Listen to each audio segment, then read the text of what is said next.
Here we will do an example solve for our white cross. To begin, let's solve them in this order: red, green, orange, and blue.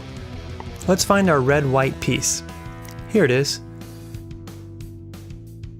If your white piece is on the bottom, you can solve it in one move by turning the axis completely over. We know by following our order that our green piece will go here.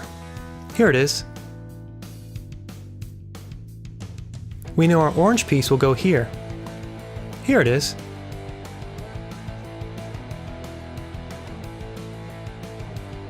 Finally, our blue piece will go here. Here it is. Let's solve it.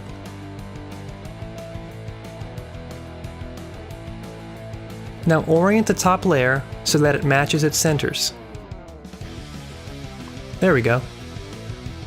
Red, green, orange, and blue.